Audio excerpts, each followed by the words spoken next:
Today we're talking about product interviews. This is like so many different kinds of interviews, product interviews, behavioral interviews. Product interviews are actually not always called product interviews. Sometimes it's not obvious that you're in one. And sometimes you'll have a product interview that's mixed with a behavioral interview or a whole bunch of other things like a technical interview. So I want to start just by kind of zeroing in on what exactly a product interview is and why it's even relevant for data scientists or people who usually think of themselves as algorithm people, people who spend their time in the back working on stuff that doesn't have to do with building product explicitly. It's still super important. So data scientists have to have product instincts, and that's what I want to explain just before we get into this. So first and foremost, a product interview is about figuring out how good you are at parsing and understanding a product. The reason this is relevant is almost inevitably, if you're a data scientist, you're going to be doing some kind of work that affects what decisions are made with respect to a particular product.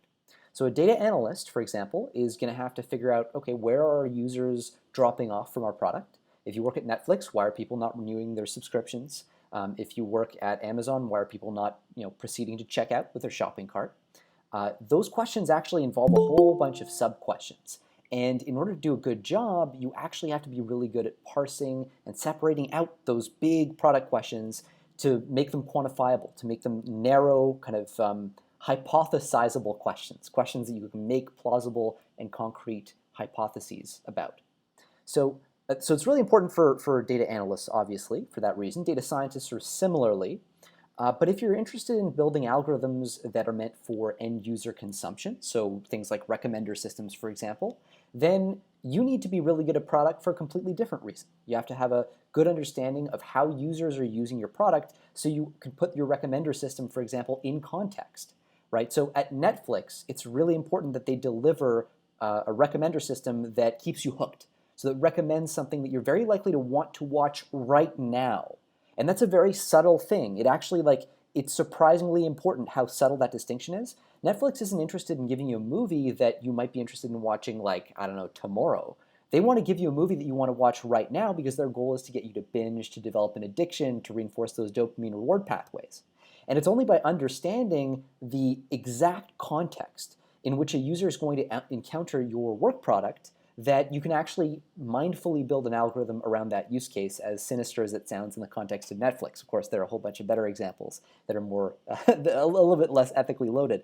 But the bottom line is you want to have a solid end-to-end understanding of a user's journey through a product, and that's a big part of what data analytics interviews are about, data science interviews are about, and machine learning engineering interviews are about as well. With ML engineers, by the way, maybe you're not designing the algorithms, maybe you're just deploying them, but you need to know what's the use case so that you know what latency, how long is a user going to sit around waiting for the output of your model? Does it have to be immediate, or can you afford to spend 2 seconds churning out results, and so on? So all these factors kind of play in, and you really want to make sure you have a solid understanding of product. You may not have an explicit product interview in the same way that, for example, a full stack developer might, or a product manager or a product designer might, but these questions are going to come up, and if you can show competency at addressing these questions, it has a way of creating an aura around you as somebody who thinks mindfully about what they build. And so that's really what you want to get across when you're in any kind of product type interview, or even a business interview with product questions, or a technical interview with product questions. So before I dive into the sort of framework that I've set up here that I like to apply to these things, I do want to stop and just ask, does anybody have any questions about what I mean by product interviews, or anything else you want to kick around on this topic?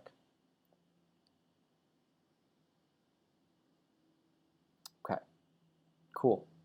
So open field for questions generally. Again, I know this is something that especially data scientists are going to be less familiar with. This isn't something that's, you don't see this stuff on Fast AI, you don't see this stuff on Coursera, but it does come up in some subtle and some explicit ways during interviews. So with that in mind, really the main thing that I want to introduce is this idea that everything is a pipeline.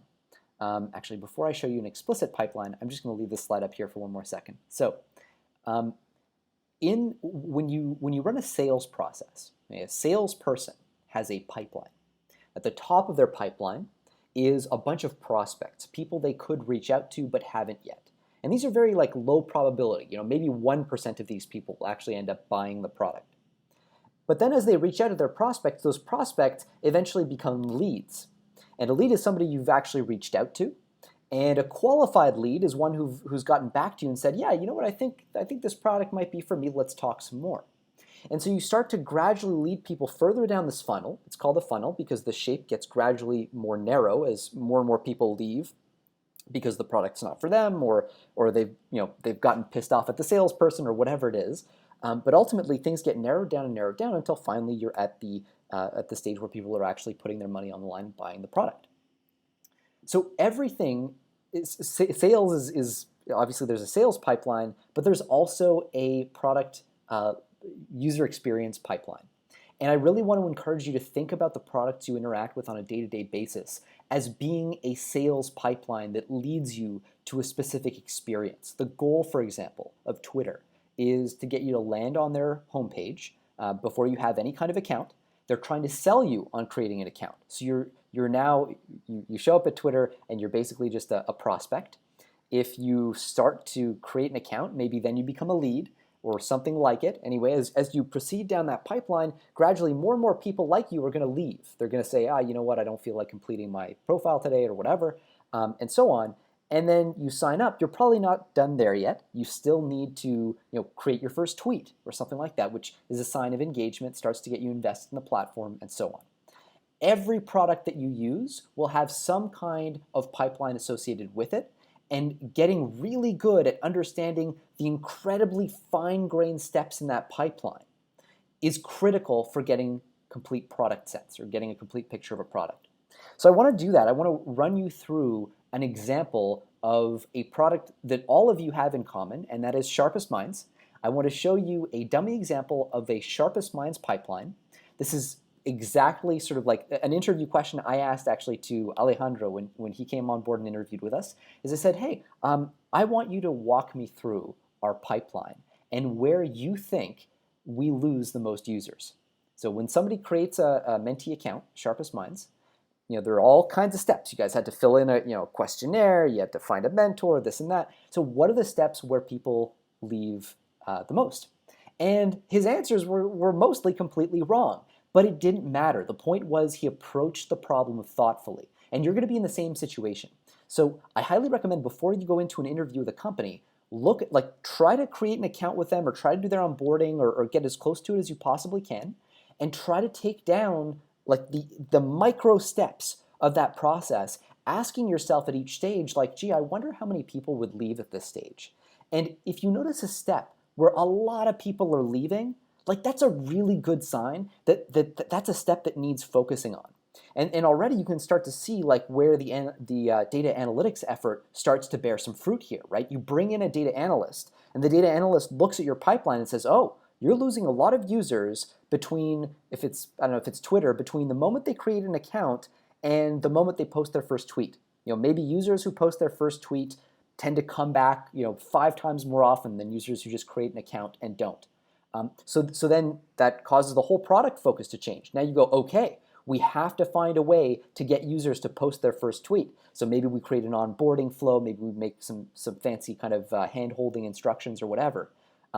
Facebook actually is a really prominent example of this, not to go too far off on a tangent here, but they famously have this example of, I think it was something like your first 7 friends. If Facebook can get you to the point where you have 7 friends, then statistically speaking, you're going to be a hooked user. And so everything Facebook did from that point on was directed at getting you your first 7 friends. And that's a very concrete, very actionable goal. And the only reason they figured that out was they had a data analyst on the team who said, hey, I've been through the flow. I've looked at where people continue to engage and where they don't, and done the cohort analysis. And it turns out this is the chokehold. You need to get a stranglehold on this one step in that customer lifecycle. And the moment you do that, you're away to the races. So that's sort of the value of this pipeline approach. And anyway, I want to get a little concrete, but I will pause. Oh, somebody's joining anyway. I will pause and ask again, any questions about this so far? Cool. All right. Then let's check this out. So here is a pipeline. This is one way that you could represent it. So again, this is a pipeline for Sharpest Minds. And I've literally gone through like our entire application process, or at least such as it was about a couple of weeks ago. And I went to see like what are the individual steps of the process, and even these are not broken down as much as they could. So we start with lands on website. Now, for many products, your first interaction with the product actually won't be landing on their website. It'll be a conversation you had with a friend. It'll be seeing an ad. It'll be, anyway, something like that. But just for concreteness sake, we'll start here. So 100% of our users land. Of those, half end up clicking on apply, and then another half actually complete the onboarding. You'll notice completes onboarding, right? You could break that up into a bunch of sub-steps. And one of the biggest mistakes that we made at Sharpest Minds early on was we did not track which steps of the onboarding people finally left at. How far into the onboarding do people who leave get before they just decide to leave? And so we looked at this, and we're in theory we're supposed to be helping people learn analytics. So a little bit hypocritical of us not to have done this ourselves. So we went through and we're like, oh man, we've got to really track this. And now we have a dashboard. And so we collect numbers about this, and we can break this down and know page 1, page 2. And that actually allowed us to figure out, look at this page. We're getting a lot of people who are leaving here. So let's remove some of the questions. Maybe we have too many questions on this page. It's too frustrating for people to work with or whatever. So these are the sorts of things that this process allows you to do. It allows you to zoom in where you really need a little bit more attention. So yeah, then some fraction of people who complete the onboarding actually go on to message their first mentor, and then some fraction receive a reply, have a call. It's all the steps of this process, and then culminating in accepts a job offer. Now, one of the biggest mistakes that people will make is they will tend to coarse grain this process way too much. So they'll think like, gee, what was the process of applying to become a mentee on Sharpest Minds? Well, I guess I went to the website, I created an account, I picked a mentor, and then the mentor made me an offer and I accepted. So that's 5 steps, and yet we can see here there are 13, and actually even of these 13, a whole bunch of these could be split up some more. And in general, in order to get anything remotely actionable, you need to split things up like crazy. Like completes onboarding is not nearly fine-grained enough to be actionable, right? Like you don't know which page needs attention. If you just know that like, okay, completes onboarding has a massive attrition, in this case 50% or so. So anyway, this is basically something I recommend doing pretty well anytime you go to a company. Like make a list like this and come up with a hypothesis. Try to take your best guess as to where users are dropping off during that onboarding process or during that sales process. And once you have that guess, you're in a very good position to start proposing solutions. So, for example, the moment to raise this with the company is if they say, do you have any questions for us? You say, well, yeah, like I was going through your website, going through the onboarding flow, and one of the things I found was like the transition from this page to this page is actually a little bit frustrating. It's a little confusing. I'm wondering, are you losing a lot of users in that transition? And try to think even as deeply as you can about like what hypotheses you might want to test, how you might experiment with that and see whether or not your guess is right. Because even if you're completely wrong, just like Alejandro was when he applied to join us back in the day, like we hired him because he wanted to engage in that conversation. He wanted to have a conversation about things that mattered to our business. And that's really the quality you want to embody when you're having these conversations with companies. You want to basically approach them with a very like grounded view of, I care about your user's experience, I have this hypothesis, I want to make sure it's testable, and so on. Does anybody have any questions about this picture or strategy? Okay, cool.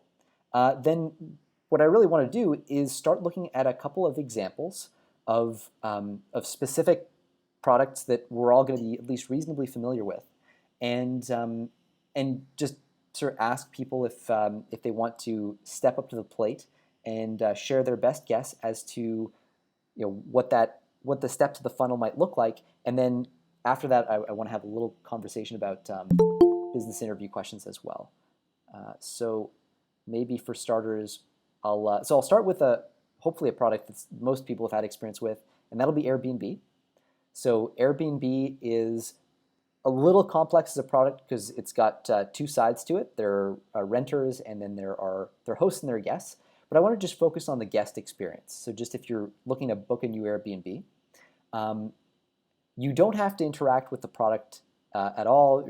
You don't have to open up Airbnb.com or whatever. But if you want to kind of share your thinking on like what are some of the steps that you could think of in order to break down the process of setting up an account. And actually, I shared one thing too many there. But anyway, the process of booking Airbnb. Maybe I will pick on Daniel. Are you able to unmute Daniel? Or Hey, how you doing? Doing well, thanks. You? Good. Awesome. So any thoughts on Airbnb? Like how would you break down the experience, the funnel for Airbnb? Well, let's see. So, are we asking about like basically doing something similar to what you did with the Sharpest Mind? So, kind of going through a pipeline, like creating the pipeline? Yes, exactly. Okay.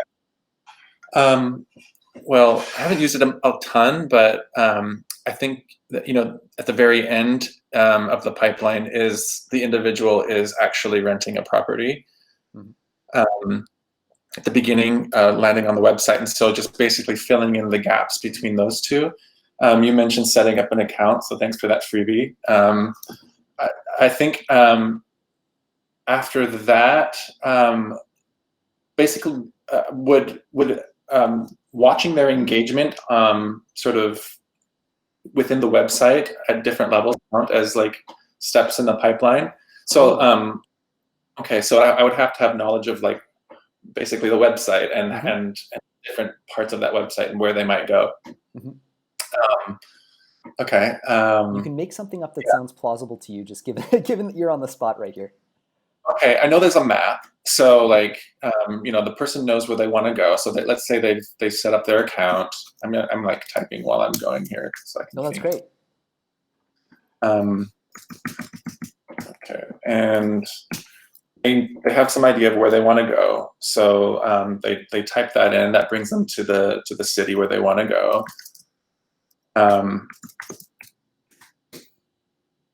Probably you're going to filter for some of their preferences, and then at that point they'll probably start clicking on individual properties and taking a closer look. And then from there, let's see. Okay, I'm just going to say from there, like they're going to actually make a decision about whether or not they want to rent the property. There might be some finer grain in there, but how's that for a start? So that was excellent, and actually, I think really informative for a lot of reasons that might not be immediately obvious. So first off, you did a great job of breaking down one subsection of the of that funnel. So you went from basically, they have an account and they've landed on the page, all the way to they've made their choice. Now there's, within making your choice, right? This is where the further you get down the funnel, the further a user gets down the funnel, the more valuable that user becomes, because you've invested even more effort into basically refining that user, if you will. And that means that the later stages of the funnel are usually the ones you want to get the most detail on. And so when you look at the final stages, like putting things in your cart, or I assume it's not a cart on Airbnb, but having something analogous to a cart, once the person's made the decision to actually purchase, they've got to enter their data, their financial information. They've also got a message with the host, and that back and forth is something that you could break down into incredibly fine levels of detail, and I'm sure Airbnb has. So for example, like what fraction of users actually message the host? What fraction of hosts actually respond? And then what fraction of users respond to that response? And like, what's the time delay between those responses? All these things are going to give you valuable information.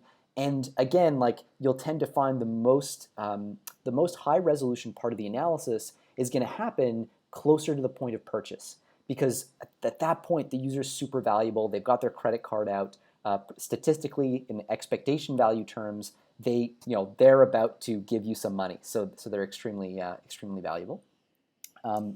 One quick thought is, and this is actually very common, and it's a mistake that I half made in this funnel, is I started with lands on website, right? And I mentioned like there are other ways that people discover a company. People don't usually go to a browser and type letters until something interesting comes up, or at least they haven't since the 90s. Nowadays, you discover Airbnb through a friend or through Reddit or through an ad or something like that. And so usually that would be the first funnel stage. And having that holistic picture of, anyway, how all those funnel stages work together, I don't know where you guys went here, is, I think, a good thing. But you did a great job of breaking down in that level of detail, action by action. That's really how you've got to do it. Yeah. I do have a question. You mentioned about landing on the website and sort of drilling into that. Would all of the marketing and all the things that are driving people to the website be a part of that product per se in the interview, or is that Yes. typically okay? It will. Okay. Absolutely.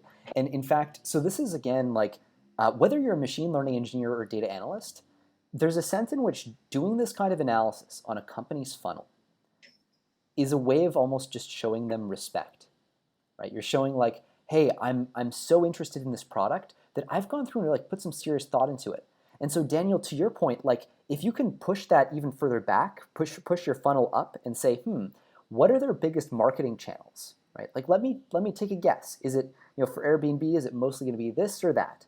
And come up with, your guesses as to how those funnels work. You might actually have a bunch of really interesting questions for them about like, hey, I'm guessing that this is how you acquire your users. Am I right? And then even if the beauty of all this is even if you're completely wrong, the whole point of it is that you put in the effort, and very, very few people will. Like this is an amazing way to stand out when you're having that conversation.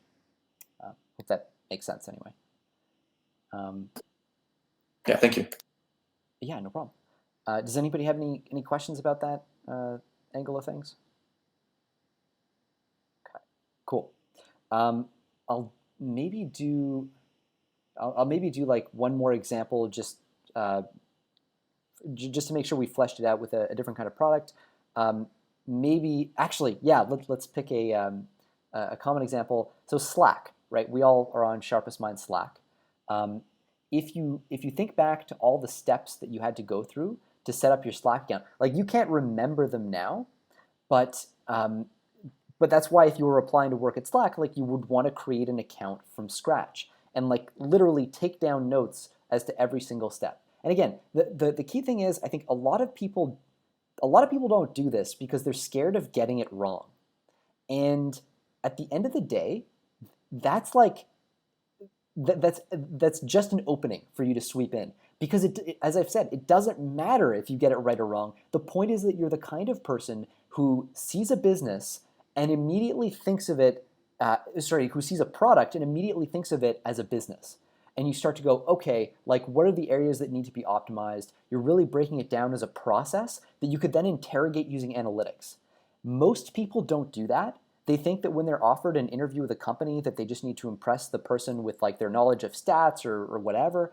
But the more customized you can make your preparation to that company, the better. And that includes and requires often a good understanding of how that product works, how users experience the product, and so on. So, put in ridiculous amounts of effort into customizing your learning for a particular company or product, and it will pay dividends because nobody else does this. And there's nothing more flattering to a product manager or a hiring manager or data scientist than to hear somebody come in and say, hey, that company that you're dedicating like years of your life to, that you have tons of equity in, I think it's so cool that I've gone out and done this little analysis on what I think the parts are of your sales funnel, your product funnel, where you're losing the most users, where I think the highest leverage is, and so on. Just it's a great way to almost subconsciously signal that you respect them really and what they're dedicating their time towards. Any kind of last questions about this theme before we move on? Okay, cool. Feel free to chime in. So, oh yeah, I do want to. Oh, I got to zoom out a little bit here. I do want to make one last point, which is that, so as I've mentioned earlier, product interviews are not always obvious. You won't always be, in fact, you'll rarely be, as a data scientist, invited to a product interview. You're much more likely to be invited to like a behavioral interview or an interview with, so and so, the hiring manager or whatever. And then during that conversation, the opportunity may or may not arise explicitly for you to share your product instincts, or your product sort of knowledge that you built up by creeping this company. I highly recommend coming in with a game plan. At some point, someone is going to ask you, like, do you have any questions for us? This is one of the best things to answer when you're asked that question. Do you have any questions for me, or do you have any questions for us? Like, that is a giant, like, goal that has just opened up for you to just say, hey, yeah, you know what? I've been doing some like super customized research into your company, and I think it's really cool what you're doing, and so on. And I've kind of tried to figure out where some of your biggest onboarding issues might be, where you might be able to get the most leverage in terms of attracting more users or retaining more users. And I wanted to have a conversation around that so I can best understand your product. And that kind of way of opening things up is really great because you're framing yourself as a collaborator. It's almost like you're saying, hey, it's Monday, it's day one. We're working together starting today. Let's have a conversation about your pipeline, where you should be focusing your effort, and so on. And it makes it that much more enjoyable, especially because your interviewers, they are spending every day working on this problem. They want to talk to you about it. It's like, the whatever your hobbies are, whatever you spend most of your time working on, if somebody comes to you with a question about it, you're going to be keen to like share your thoughts about it and have a conversation on that topic. You want to engage them in the same way, and that's basically just a really good way to make them remember you when you walk out of the room, because they'll feel, actually, best case scenario, they'll feel like they've learned something too from the interaction, maybe developed a couple of ideas around product. Cool. So I did want to, and I'll continue with the next theme in the next office hour next Monday, but I did want to talk as well about behavioral interviews as well. Incidentally, like, this everything is a pipeline thing, I think this is basically all you need to know about kind of general product principles. There are other things, I'm sure, but I think if you want to, I don't know, I really want to convey this message loud and clear. You really need to be doing this every time you interview at a company. So, like, anyway, please let the fact that during a product interview office hour, I am only going to say this about product interviews. Please let that be your hint that this is like the thing to focus on above all else. You want to use a company's product ideally before you go into the interview, and you want to build this this kind of pipeline, because those two things, like, if there's nothing worse if you go into an interview, you have a candidate who comes in, you're like, hey, so why are you excited about working here? And it's just clear that they haven't even used the product. Like, at least to me, and I think to a lot of hiring managers, that just reeks of like, yeah, I'm applying willy-nilly to like as many places as I can. And like, by the way, it's understood that you are. It's just that you never want that to be the impression. It's the art of sort of crafty deceit here. Oh, sorry, did somebody have a question there? Yeah, I'll pop in and ask, what if it's a B2B company, you don't really have the opportunity to use the product, you're making a lot of, what I've done in the past, you make a lot of assumptions about sort of what this funnel looks like, and if something comes up, you kind of, I don't want to say BS, but like, do show what little research you were able to do in this kind of interview. So, I've had a couple instances of interviewing at companies like that, and it's not as easy as a consumer facing product for sure. Yeah, that's a super good caveat and a really important point. Yeah, so if you are doing B2B, so business to business, if you're, for example, let me try.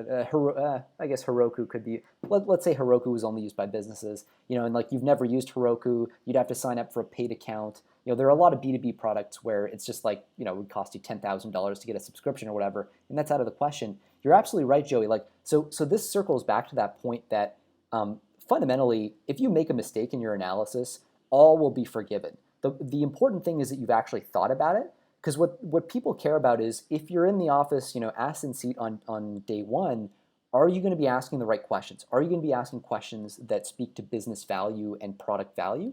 Or, as is most usually the case, are you going to be a data scientist or a data analyst who gets really excited about TSNE, fancy visualizations, neural networks or whatever, and then you go off half-cocked on some wild goose chase? That's one of the key distinctions. You want to place yourself squarely in the pragmatic camp. That's one of the most important things you can do in any non-technical interview, is convey clearly and unambiguously that you know what the product is, you know why people are paying for it, you're there to help them move more product, sell more product. When it comes to B2B products, if you can't test them yourself, so number one, there are often a lot of, what do you call them, demos, like video demos of these products that are on the company's website. Check those out for sure. Make sure you understand who they are selling to. Make sure you understand what pain point is this product supposed to make go away. But although you can't actually make a guess as to at what stage in the product life cycle are people leaving, what you can do is go on product review websites. And if you find that there are consistently a set of complaints that people have about the product, then that's something that you can leverage just as well. In fact, that's a little mind-blowing for the company if you come in and say, yeah, so I was looking on, I guess it really depends what the product is, but if it's I don't know, look at Trustpilot or look at some review website, or even type in company X reviews, Reddit, or anything like that. And if you can say, I found that there's a consistent through line here, it seems like you guys are losing a lot of users because people are finding this issue frustrating or whatever. That itself, especially if you have, if you can propose ways that they could measure that effect, different A/B tests that they could run or whatever, that's an amazing way to cut through the signal. Cut through the noise with some signal. So, yeah. Anyway, to Joey's point, that is an issue that'll come up. You won't be able to sign up and create your account in the same way, but do as much as you can to approximate that flow. Again, it's all about showing that respect, showing deference to the product and the team. Hope that answers the question there, Joey. Yep. Cool. All right. So I want to switch gears a little bit and just briefly introduce behavioral interviews. The reason that I like to do product interviews at the same time as just introducing behavioral interviews is I want to reinforce this idea that you will not always know which one you're in. Every interview to some degree is a product interview. Every interview to some degree is a behavioral interview. Imagine that you were genuinely fascinated with a company. Never mind how much they're going to pay you, whether they're going to offer you a full-time job. If you were obsessed with a company, if you're if you're obsessed with Airbnb the same way people are obsessed with Kim Kardashian, and you just followed everything to do with Airbnb, what would you do? You'd make a table like this. You would know exactly, it would be a hobby for you to kind of break down that funnel and understand exactly what's going on. That's what you want to convey. That has to be kind of bursting at the seams. That has to be coming out at the edges when you're in that interview. It has to just be clear in all your answers that you're really passionate about this company, ideally. At the very least, that you've done that level of research, because that's the kind of thorough person you are. This really, the reason people don't do this is that it's annoying and hard. But again, that's the reason people don't do it, right? Your competition isn't doing this. This is one of those rare things where you can actually get competitive leverage over all the other applicants out there, because hey, they'll do great in that technical interview. They'll do great in whatever. But if you're the person coming in with a genuine passion and a genuine understanding for what the company does, that actually can change a lot of things. It's certainly I've seen it make an impact in my own thought process on hiring in the past. Okay, so with that in mind, behavioral interviews, when I say things you want to show during behavioral interviews, I really mean things you want to show during all interviews. You want to reinforce this story on a regular basis that, for example, you're introspective. That's actually probably goal number one for behavioral interviews. The reason this is important is that introspective people tend not to get into the kinds of fights that just destroy relationships and make office spaces an absolute nightmare to live in, to work in, rather. So if you're the kind of person, so introspection basically means stepping back and thinking about the way your own mind works and the way that you contribute to conflict in the office or wherever, right? So somebody who's very introspective, gets into an argument. Like I might get into an argument with my girlfriend about the dishes or something. Hopefully, it wouldn't be an argument, but she might ask me to do the dishes, and I might be frustrated and hangry and be like, no, like I don't want to do the dishes. Like you didn't, whatever, you didn't do this other task the other day or something like that. And then I might step back from that. And if I'm introspective enough, I'll go, okay, I was hangry just then. That's not the best possible version of me.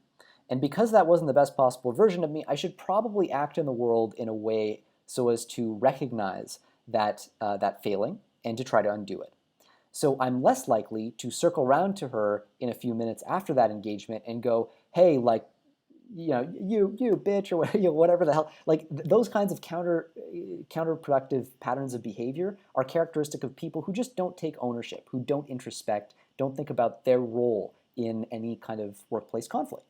And conflict is ubiquitous. You will run into conflict. There's just no way to avoid it. And so good companies who hire well, will focus on introspection, because you can't correct your behavior unless you introspect and unless you recognize the role that you played inevitably in any number of workplace issues. So you want to make sure that you talk about your own thought process during behavioral interviews.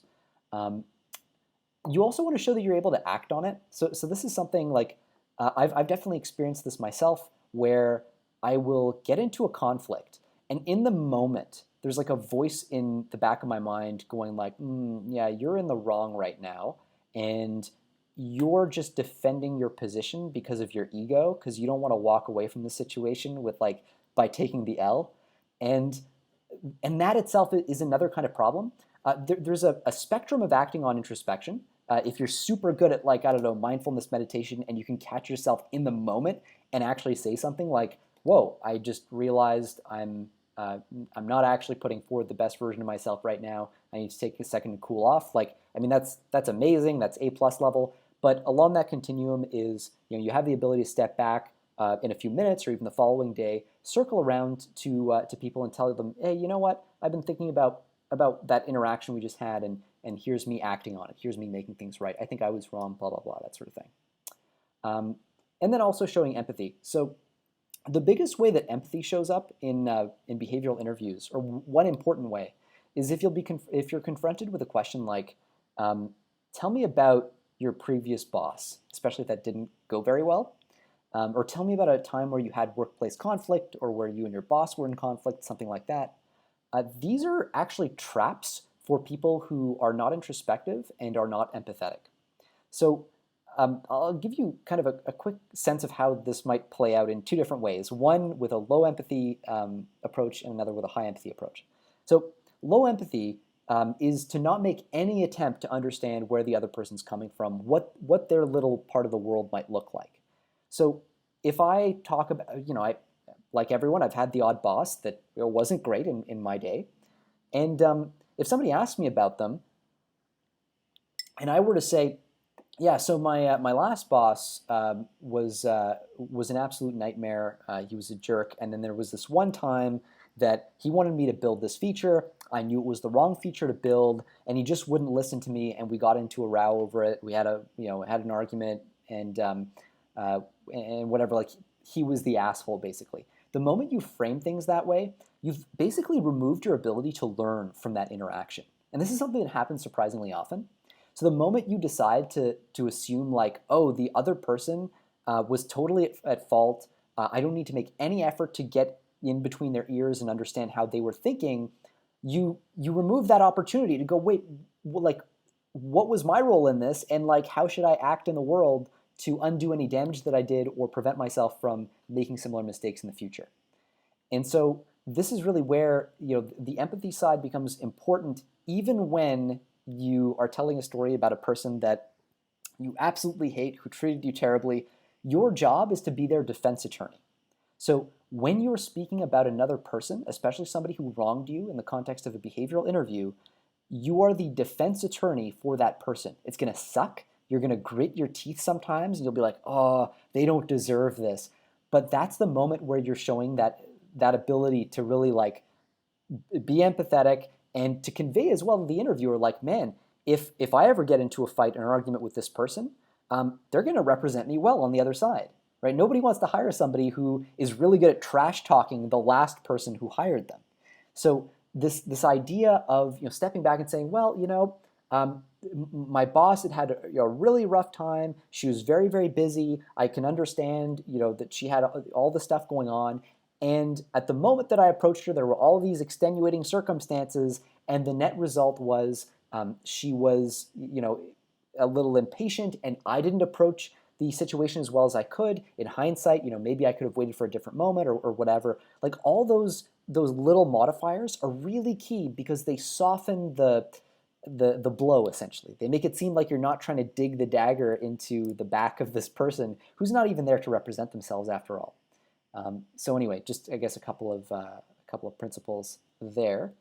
So yeah, cool. One of the way I sort of describe this sometimes is that I say, think of your colleagues as your in-group. So if you're familiar with this idea of in-group versus out-group distinctions, like basically, the in-group are the people who are our tribe, sort of in the evolutionary psychology sense. So your colleagues are your in-group. That means even if you have a colleague like who's an absolute nut, a psycho, just a vicious bastard, you want to treat them the same way you would treat a family member, assuming you get along with your family, that is. So your family member, you might at Thanksgiving run into you got a bunch of friends and family together. Maybe a family member of yours says something absolutely abhorrent at the Thanksgiving dinner table, and you kind of know, you're like, yeah, but you know what, like, yeah, I love the guy. He doesn't all the extra kind of fluff that we bring to the table to protect people who we love. Even if we see them display a pattern of behavior that we're like, yeah, that wasn't great. It's taken to some limits, right? I mean, like parents will concoct elaborate moral reasoning to defend their kids' like criminal activities, even in some cases. Oh, well, he had to do it because whatever. So you want to do approximately the same thing with your colleagues. Treat them as your in-group, especially the ones who wrong you. You want to catch yourself saying things like, oh, well, they were having a rough day. They had a lot on their plate. It was a complicated project. Whatever you have to say to soften that blow, you really want to make it clear that you think of your team as your in-group, and you're not about to start pointing fingers outwardly. You're there to protect everyone's reputations, but you can still talk about a problem that nonetheless existed, even an interpersonal one. So hopefully that makes sense. Does anybody have any questions about this framing or?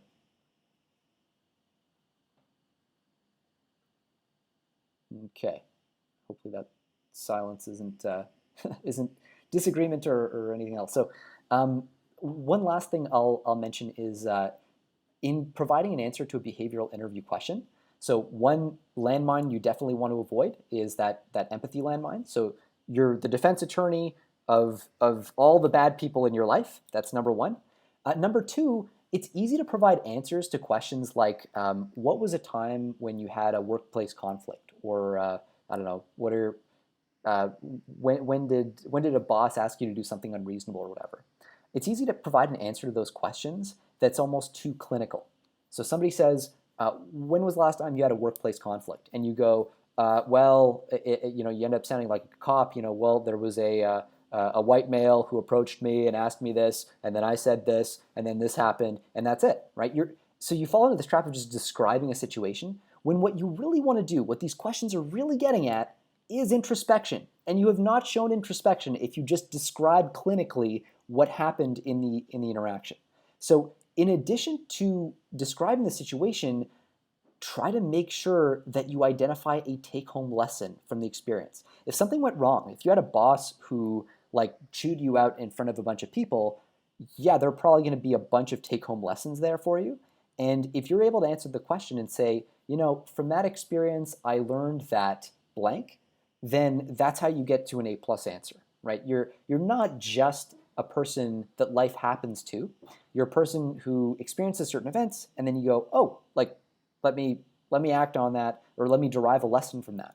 So I think those two things, identifying a lesson to associate with every conflict and defending the people who've wronged you in that conflict. You put those two things together, and that's at the heart of every solid answer to a behavioral interview question. And I really recommend thinking about a couple of scenarios that you have or that you've experienced, and sort of preparing answers to them that include a clear lesson and that hedge against the risk of bad mouthing people who sometimes deserve to be bad mouthed, but we got to hold our breath on that.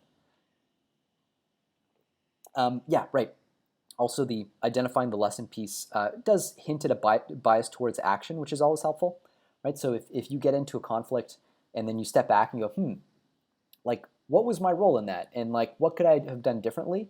That's a big hint that you're a person who actually does stuff rather than just passively consuming whatever life throws at you. And again, that's one of those qualities that it's nice to show off. Okay, so to wrap up this like today's conversation / office hour, more of a monologue, I guess, because you guys haven't asked any questions yet, but please feel free to. I do want to look at this one question. What are your greatest strengths and weaknesses? And the reason I think this question is particularly good to look at, especially if you're prepping for behavioral interviews, is that your answer to this question is going to generalize like surprisingly well in ways that you might not expect. Before I dive into strengths and weaknesses, a quick check again. Does anybody have any questions about this? Okay. Okay, so the idea behind strengths and weaknesses, first off, is nobody likes to talk about their weaknesses. Most people think many people think an appropriate answer to this question is to start by saying like, well, my strengths are that I'm really good at A, B, and C, and and my weaknesses are. Then they'll start listing things like I work too hard, I care too much, I'm too passionate, this and that, like complete BS weaknesses that aren't real weaknesses, but that are just trying to twist into some kind of sales pitch in its own way. The power of the strengths and weaknesses question is it actually helps you weed out candidates who will do just that. People who do that are people who are failing to introspect. Everybody has weaknesses. We really all do, and when we're in those rare moments where we're actually honest with ourselves, we can catch them pretty quickly. So the key thing here, or at least one of the techniques that I highly recommend using to answer this question, is to think a little bit about personality traits, and especially clinically recognized personality traits. So this might not be familiar territory for some of you, but there's a set of personality traits called the Big Five personality inventory. Basically, these are things like introversion, extroversion, conscientiousness, openness, neuroticism, and anyway, there's a fifth one out there somewhere. The bottom line is the nice thing about these personality traits, they each are kind of framed as having a sort of binary poles and a continuum in the middle.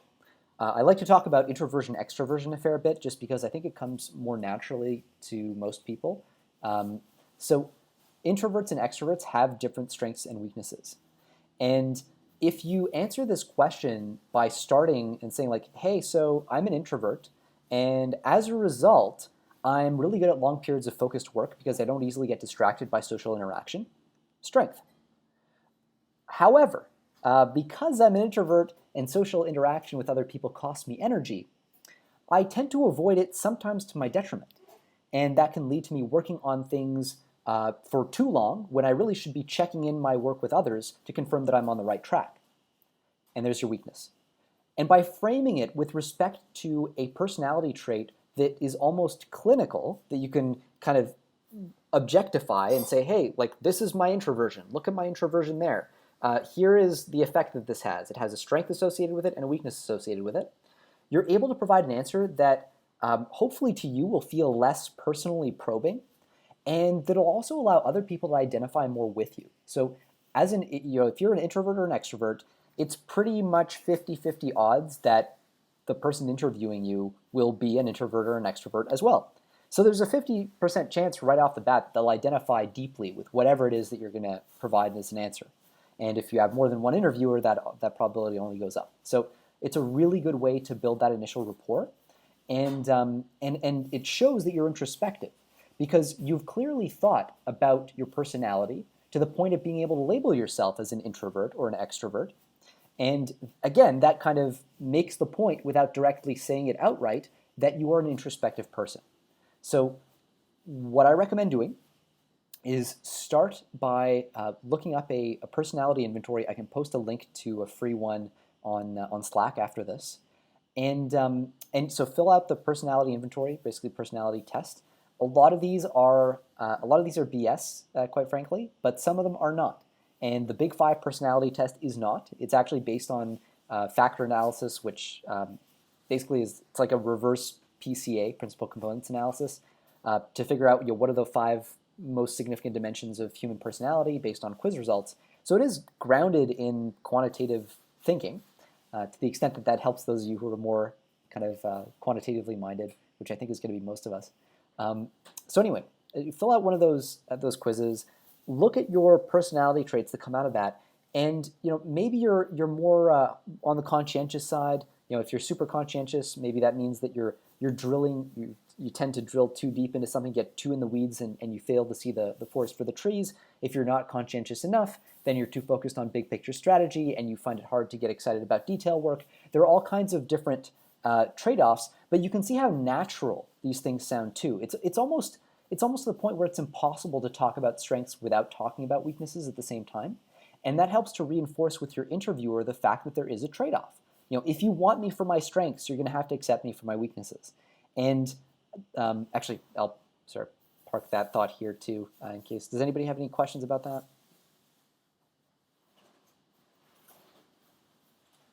Okay. Okay, then to quickly put a bow on this, the last piece is this lesson learned thing. So I talked about identifying the lesson learned.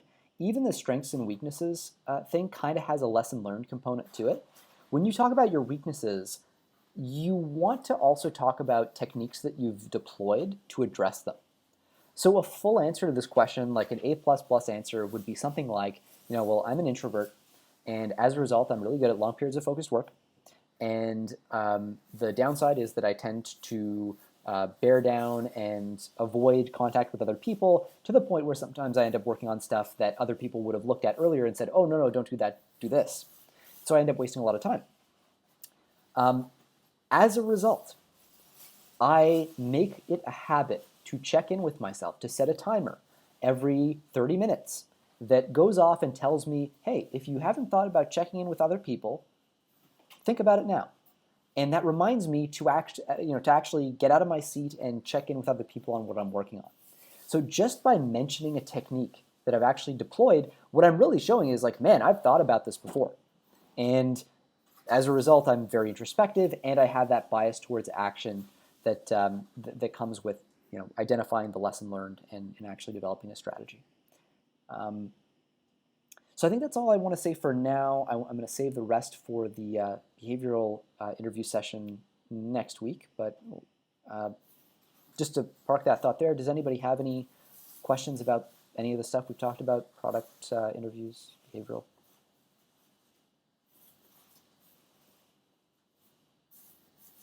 Okay. Cool. Jeremy, so I mean, Oh, yeah. just in this regard, is that bad to say, like, for example, okay, we are extroverts, like playing the other side, like if I'm extrovert, then, for example, I don't have that much focus on my work, like especially coding. So, that's not a really good idea to say that, right? So I was just wondering how much weakness we can take. Yeah, great question. So can I interpret your question as like what are the strengths of being an extrovert that you could cite? What are the strengths as an extrovert? Yeah. Okay, great. Yeah, so really good question. The funny thing is, so Mina, can I ask, are you an introvert or an extrovert? I'm in between, but a little more extrovert. So Gotcha. Okay. So one of the funny things is we all tend to feel guilty about our respective personality traits. So my guess is that the introverts in the audience here probably heard the strength of the introvert and went, oh yeah, okay, I guess I guess I do that. Like and so we focus more on the weaknesses because we're a little shy about being shy, or we're embarrassed about being extroverted. Now, the strength of extroverts is that they are very often the social lubricant in the office. So what extroverts can do is mediate between introverts. So you can talk to introverts without losing energy and collect a little bit of information from one person, and then you can convey it to another person. So usually these people are really good at coordinating groups of people together. That's why big events are always planned by extroverts. It's why product managers, it's often good for them to have at least an extroverted side or be able to tap into that. So I hope that answers the question. That's Yes, but as a data scientist, as a coder, I mean, that's not a useful point, right? Oh, okay. So data scientists don't just code, right? So as a Sure. data scientist, depending on the context you work in, you're definitely going to have to interact with other people in the office, and you can be a source of that kind of coordination throughout the office. Actually, it's a superpower. If you're a data scientist and you have access to the company's data, you're making visualizations, so on, you're that much more empowered to become a node in the company network, an advocate for certain insights and certain strategies based on what you've seen. One of the big problems and risks with introverts is that they'll keep their insights bottled up. They're not going to share them with other people because it costs them energy just to interact with other people. And so being disagreeable enough to then actually push an agenda forward can be really tough. But with extroverts, you kind of have a default setting where you're not panicking when you talk to somebody. It's not that introverts panic, but you're not spending a lot of energy just in that conversation. So you'll tend to forward arguments for how to act on stuff that you've learned and so on a lot more smoothly. Mhm. Okay, thank you. Yeah, no Yeah. problem. I think one of the key points there too is like data science isn't like it's not a coding job as much as it's a persuasion job. You can code up a storm, you can make wonderful algorithms, but if you can't convince people to act based on those algorithms, if you can't actually affect company policy based on your work, then you might as well not have coded the algorithms in the first place. And so there really is this sense in which communication is a hugely important part of the work that data scientists do, doubly so for data analysts whose job it is to really just like make visualizations that make arguments for certain policy changes. So anyway, introverts and extroverts play important roles in every aspect of a company's life cycle. If you're wondering how this applies to your specific case, feel free to shoot me a message on Slack as well. I'm happy to go back and forth and explore that a little bit. Cool. Maybe we'll park that there then, and I'll talk to you guys on Slack. Okay, thank